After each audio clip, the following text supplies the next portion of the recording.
Welcome to Laying Fallow. I'm Donna Von Bruning. Today I speak to Sam Donnelly. Sam was a chorus major at Savannah Arts Academy.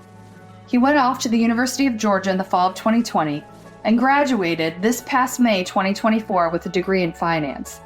He is currently living in Nashville with Megan, making his way in the business side of the music industry.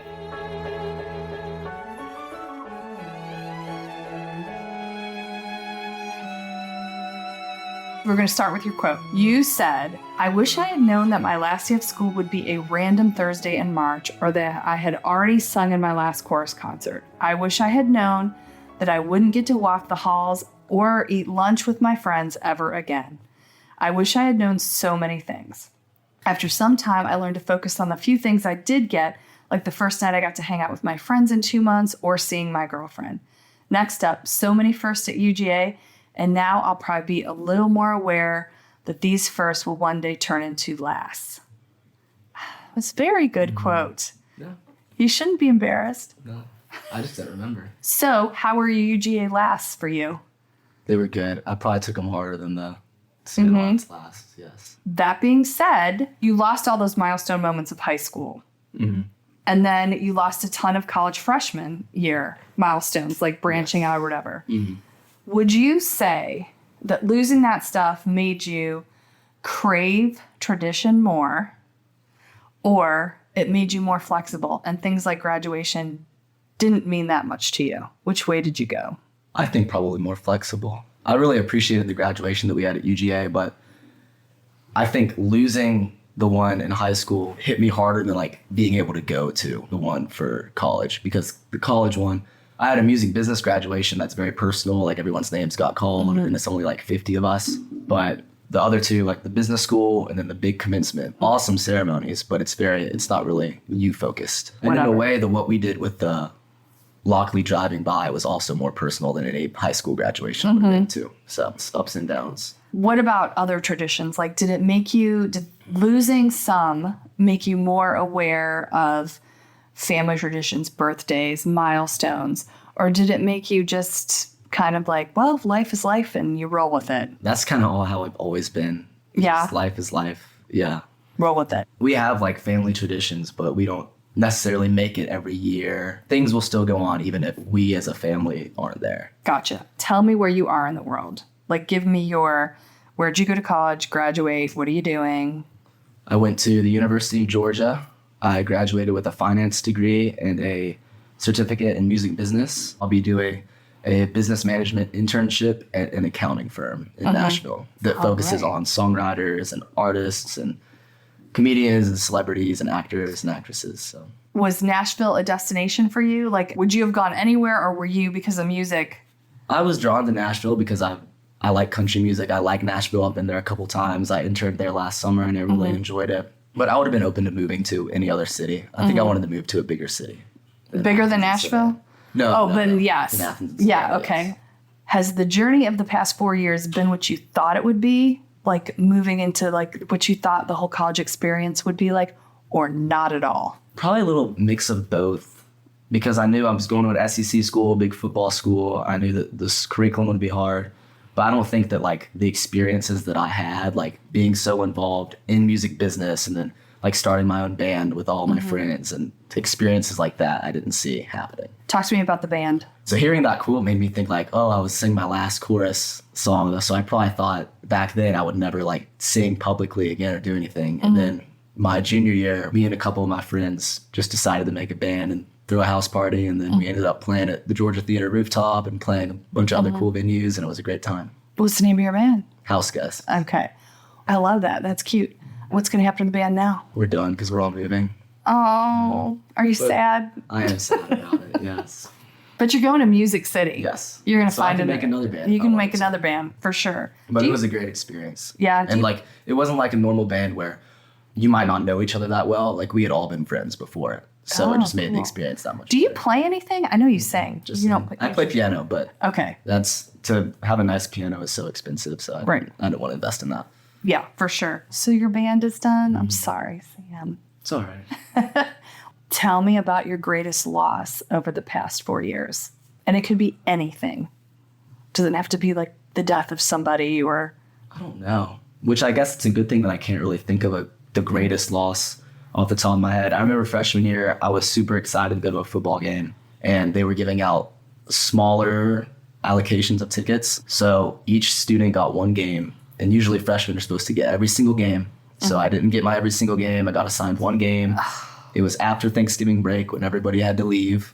And then the way they did it then was you leave and you don't come back because all the finals and everything that will just be online, just stay home. So left for Thanksgiving. I was going to come back anyways because like I was trying to make friends and I had friends there and wanted to still be around the campus. And Vanderbilt canceled their game against us. So the game I was so excited to go see got canceled. Another kick, a football game. Another kick in the teeth. I definitely have had a greater loss than that, but right now that's what's... I could see why that would be devastating because you're like, one more thing. What was it like at UGA with COVID? Because I haven't heard great stories. Not good. They were super strict about like socializing in the dorms. They were like watching the cameras like hawks, like that Toy Story monkey where he sees them and then starts clapping in red alert. So they'd come find you if someone who didn't live there was in the hallways with you. They'd get mad if you were hanging out in public spaces like common rooms. Did you get fined? You didn't get fined. No. But I think if you got enough strikes, you'd have to have a disciplinary meeting. But we made the best of it. I made a lot of friends freshman year that I'm very good friends with now from the dorms. How did you make those friends? In the dorms? What dorm were you in? I was in Brumby. Okay. So one of the nicer two. I made them by just, for the first few weeks, I really didn't, first couple months really, I didn't really put myself out there we had a common room on our floor and everybody would hang out there every night. And I think I felt like I would just got there too late and everybody knew each other from the first 2 weeks of really hanging out a lot. But after some holiday, it was the first 3-day weekend, everyone got COVID. Everyone in the dorm got sent home. Like UGA forced us to leave because someone else had COVID and then said that they had contacted with us. So it was like a tattletale type of situation. People would go on the portal and say, I interacted with Sam, I interacted with Nolan. So send them home because they might have COVID. And so a lot of people got sent home. And then when I came back is when I tried harder to put myself out there and talk to people. And Was that a conscious decision? Yes. Yeah. I think so. I don't really remember, but looking back, it probably was. My next question was, how did COVID affect your ability to make new friends in college? Did you intend to break free from your high school relationships or not? Meaning, was that just so comfortable? No, for me, it was comfortable to have, but I knew I wanted to make new college friends and still maintain high school friends with the people I wanted to be friends with, like Dalton and Grayson and Mac, and Kip, like I'm still friends with them. But I've also made these other great relationships through UGM.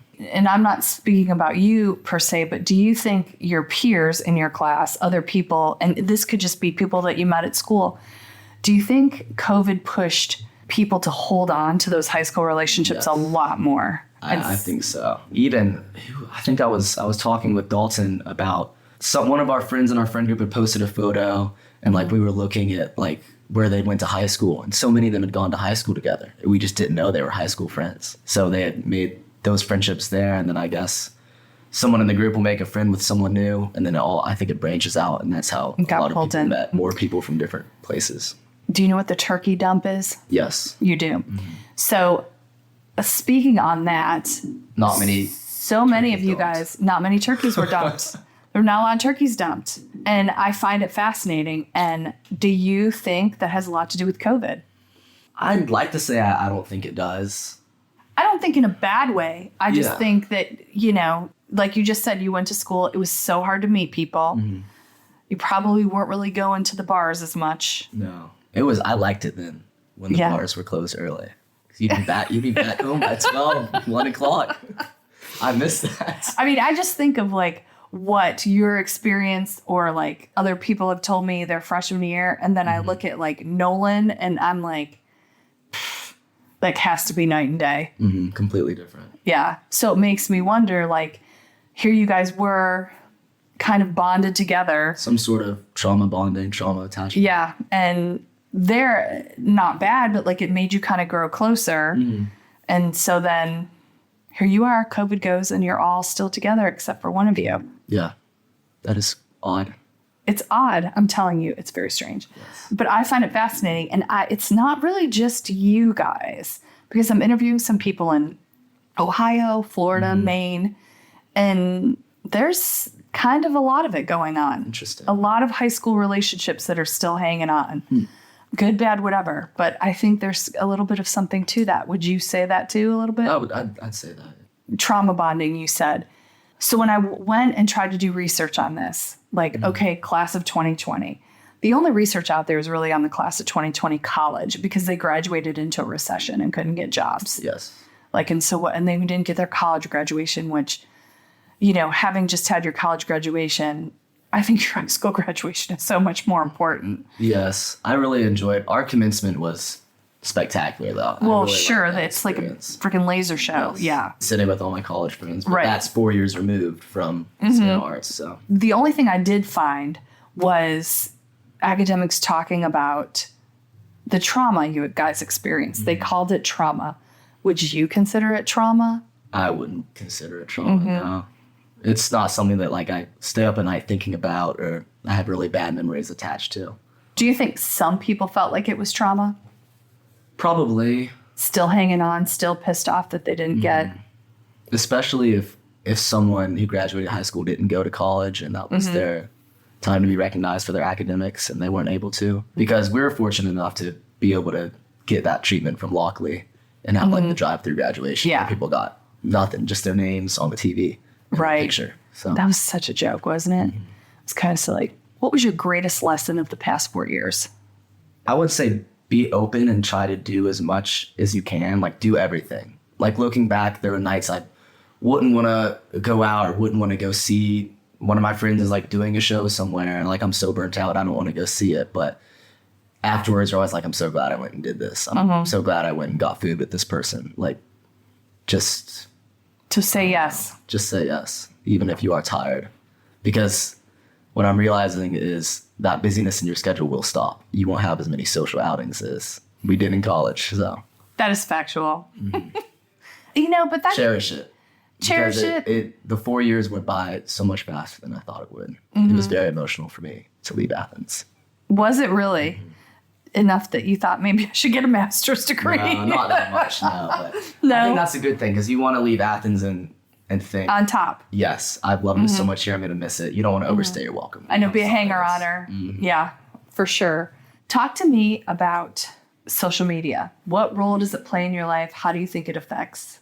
I'm not really a big social media poster. I post like maybe 4 times a year. I think the last time I posted was in October. But using social media, I see what a lot of other people are doing. And so I don't know if that's where you're going with this, is like seeing what other people are maybe doing during COVID and after. Well, here's the thing. People your age, so 23, 22, 21, when you guys got your phones, 8th grade-ish, most people around there, some a little earlier, some freshman year. 6th grade. Yeah. God, early. Really. How did that happen? Wow. I guess you wanted to keep tabs I on me. get, oh, well, that's true. I guess so. I didn't think about it like that now that you say that. But Instagram and Snapchat and all that were just, not that they were brand new, but they were newer and they weren't what they are now. So they weren't really relevant to your daily life. No. I mean, Snapchat was like texting. Yes. You know, it wasn't, all the features hadn't been rolled out. Now you look at, you know, I would say Nolan and down, and those kids are like glued to their phones. So I guess that's where I'm going with it. Do you feel like social media plays a huge role? I feel like I'm on my phone too much. Like Yeah. on Instagram and TikTok and all that too much. Oh, so you're on TikTok. Yes. You'd be surprised how many of you are not on TikTok. Some people really put a foot down, like I'm not getting on TikTok when Really? it first came out, and they really held to it. They caved. You caved. When I need something done, I'll delete TikTok so I can focus. I don't know. I don't think it affects my life too much, but I certainly use it too much. I could definitely set boundaries for my screen time on these apps. I probably get more productive stuff done. Are you more on LinkedIn now than anything? No, I'm not. When I start working, I'm sure I will be. Yeah. How do you think social media affects dating and sex? And I can give you some background on that if you want. I could see it affecting a relationship by someone seeing something another couple's posting and saying like, oh, we don't have that. I wish we took trips like they did, something along those lines. But then again, it's social media. It's a front. You could be in a great relationship and not posting each other, and someone is on a terrible relationship and just showing each other off. So a lot of what I heard, and when I was doing my research, I did come across this, and a lot of what people have said in these interviews is, one, your generation, your age, you are not having nearly the sex we had at your age. And people are blaming social media. A lot of it is COVID, and a lot of it is Pornhub. And obviously you were in a committed relationship, but you had a ton of friends. Was there a hookup culture? How did people meet people? What did they do? I still think there's a hookup culture, but I don't think it's probably not as much, because not nearly as many friends in my friend group have hooked up as you would think. Well, that's what I'm saying. So, and it's like they're single people too, and I guess that they're just, maybe people's minds aren't necessarily on that. Maybe we're more relationship oriented and don't want to ruin a relationship, or the dudes or the gals just don't care and don't care to do that. I was surprised at how many girls that I've interviewed said in all 4 years they were at school or whatever, that they were almost never ever approached by a guy. Really? Mm-hmm. I wonder if that speaks on the cowardness of the men in my generation. I don't know. Well, yeah, that's part of it, because that brought up too. But a lot of these girls are like, I'm like, really? Like, no wasted guy, like a guy that was even drunk came up and was like, said something stupid just to get your attention.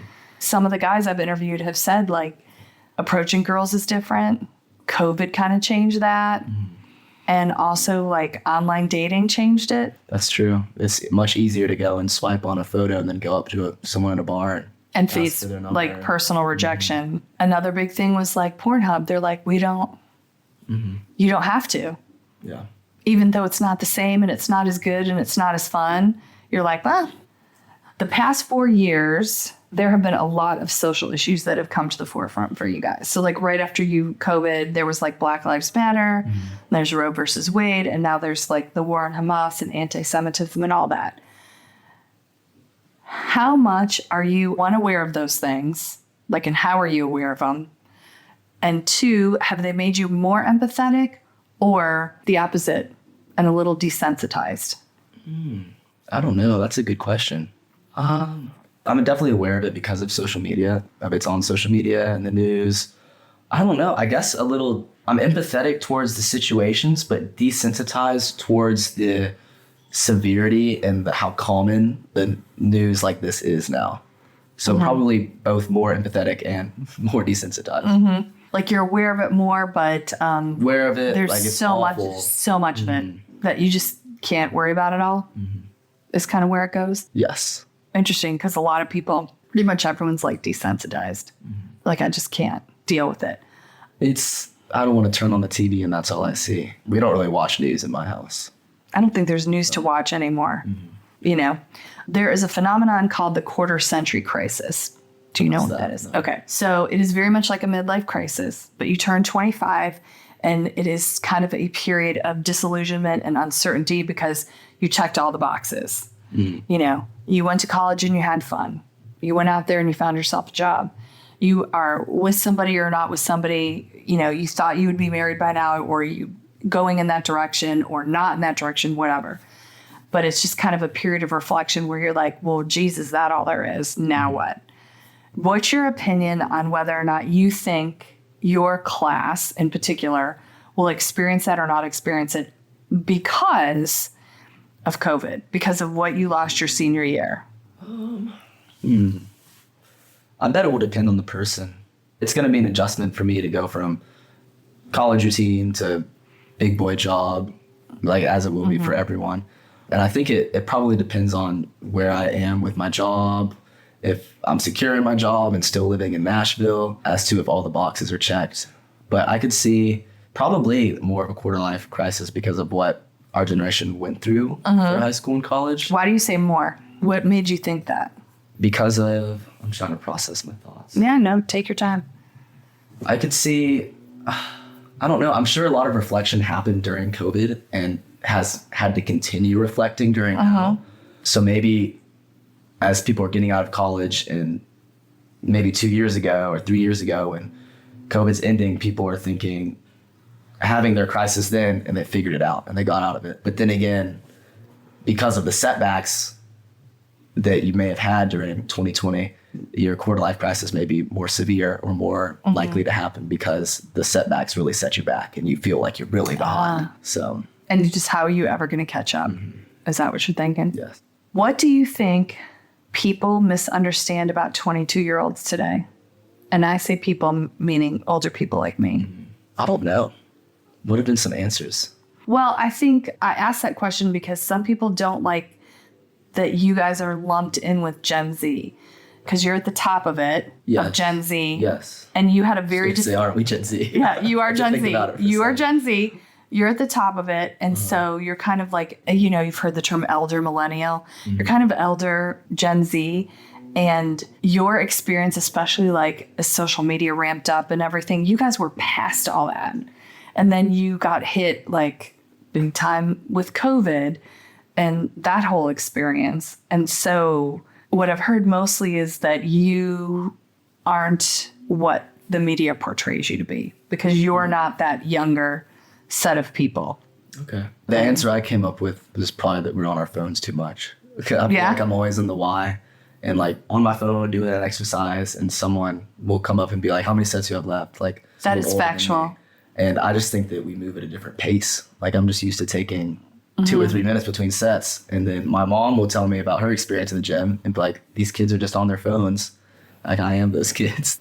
So maybe that we're too sucked into our technology. Do you think?